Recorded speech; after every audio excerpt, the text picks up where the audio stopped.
So we are coming to the end of the interview. So since we talked about a lot of things, right, and you have worked for like 16 years till now. So what are the changes that you have seen in 16 years in this field about students, about exams, officers in general? Are there any changes, significant changes that you have seen of how students approach things, all this thing, all those kind of things? Definitely, there are drastic changes.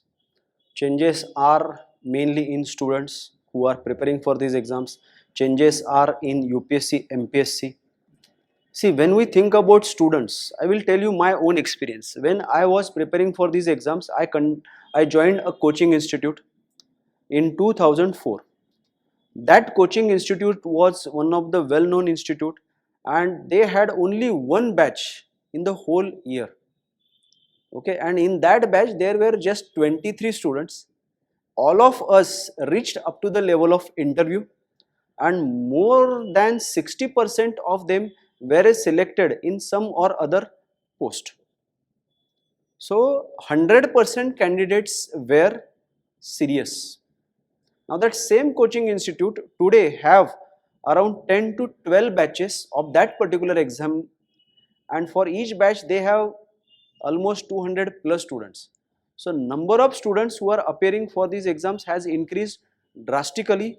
On the contrary, number of students who were preparing for these exams seriously has declined sharply.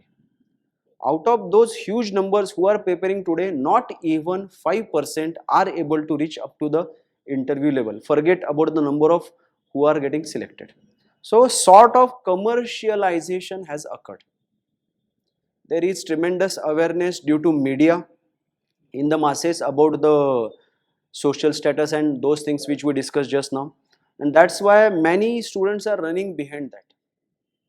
A simple thing ki our neighbor got selected, so parents are interested, ja baba ja Punela ja, Delhi ja, and start studying. So such type of crowd has increased. This is the change which we have observed. Second thing is that the students have become very much lazy. When I was preparing, at that time internet was not present in 2004, so access to information was very much limited, so we were bound to do hard work. Today access to information is very easy, which is making students very much lazy, and this same access to information is responsible for them to divert. See, the mobile which we are using is a sword which have both edges.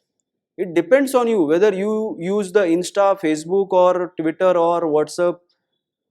On opposite side there is Google who can provide you necessary and good information. So students should think about this. And the second thing, when we think about the UPSC and MPSC, what is the change? There is a lot of change in both of them. See, UPSC itself is highly dynamic. The point where students stop thinking, from that point they start thinking. If they are framing a question paper for 2023, they have the vision of 2030. At least, what will be the problems India facing in 2030 related to city infrastructure or environment? Based on that, they are going to frame the questions. So they are very much ahead of time, and that is appreciated. That should be the condition. Then only they can select good officers. So definitely, when we try to compare the change, UPSC, MPSC has upgraded their condition, whereas unfortunately, I will conclude that students have degraded their condition. Not all, but majority of them.